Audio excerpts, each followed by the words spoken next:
Jablonski, and that is his electric band as well, and Two Time Lover, the third track on his new album.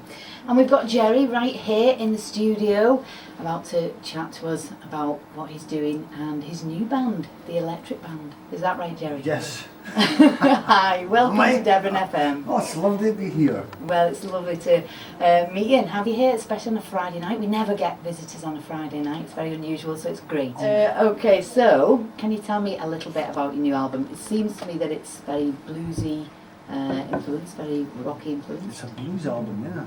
Yeah, yeah. Because I've never done one before.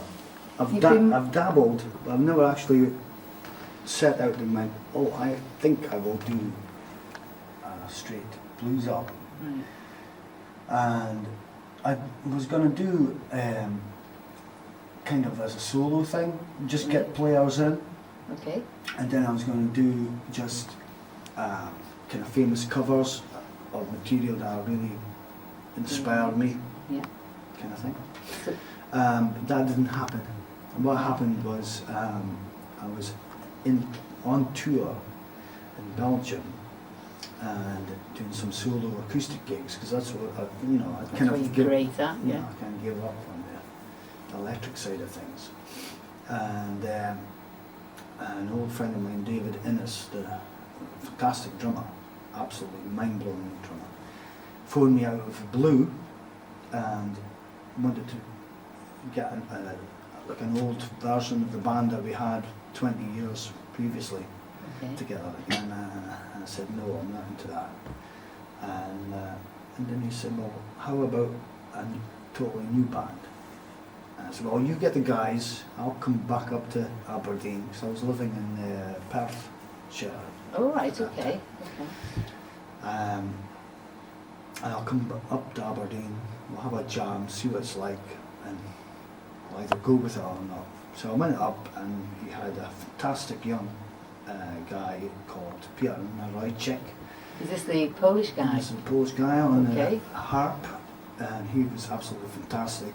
And a guy called Gregor Leslie, I call him the Professor.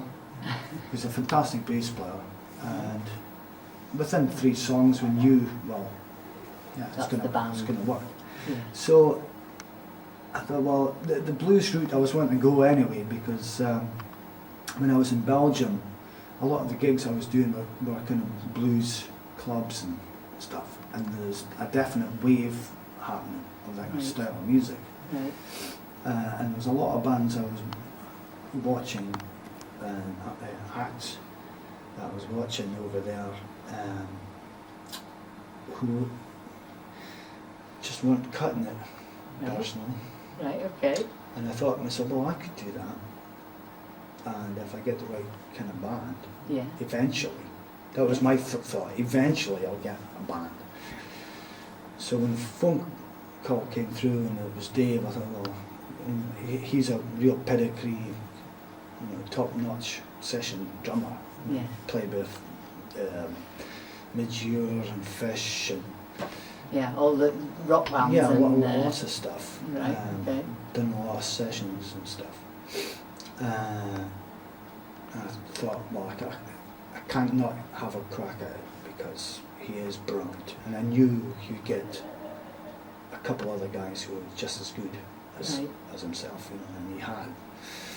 Well, they certainly, from listening to the album, I mean, it's clicked. The band does. It really sounds tight, doesn't it? The band sound very tight indeed. Yeah, I know. It's quite crazy. Sound like you've been playing for years together, don't you? Yeah, I know. Yeah. I don't know why that. I think it's sheer luck to a certain degree. It's chemistry, is it? It's about chemistry as well, because I'd been in a band previously with Dave, so I knew what he can do. Right. And he knew what I could do, so that's taken care of. Gregor and Peter were a new entity to us, so we wasn't sure how that was going to snap in. Yeah.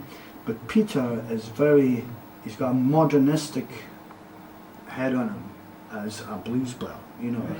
He totally loves the kind of Sonny Terry, Sonny Boy Williamson thing. Yeah, the real old blues stuff. He loves all that. Yeah. But he doesn't copy it. Right. So it puts a bit of a Because modern his twist. way of looking at it is, you know, I am 25-year-old. Yeah. Young man. yeah. Well, yeah. That's Do right. not Doesn't want want to to be an The 80-year-old. old man. Yeah. You know, he's Yeah, got fair that enough. kind of vibe. So he approaches it in a totally modern way. I mean, Yeah. he's got more effect pedals for his harp than I have for my guitar, you know what I mean? Yeah. So he's going for a more modern sounding to try and bring it out into the... But it really, I think it really suits your voice as well. I think your voice is quite a naturally bluesy voice. Do you not think so? Well, now, here's the big question. Because I have to work really hard at it. Do you? Yeah. No, it doesn't sound like that at all. Doesn't It it? sounds really natural. Yeah. Oh, cool. Yeah. Oh, I'm doing something right then. Yeah, definitely. Because some people don't like my voice. You know, Right, I I've- do. I think that sounds really Oh, natural. thank you. Yeah, Oh, it's a thank- pleasure. But I have, you know, I've had people come up and say, that was crap. You know, or, you know, not really kind of, not nasty, but, you know, I love your guitar playing, but... But are Get they a used to singer. hearing you? They used to hearing you sing more rocky stuff. Do you think? Well, I don't know what it is, right? I don't know what it is, but what really spurred me on lately was we did a tour down in Northumberland and Northampton, and we ended up doing 4 nights in London.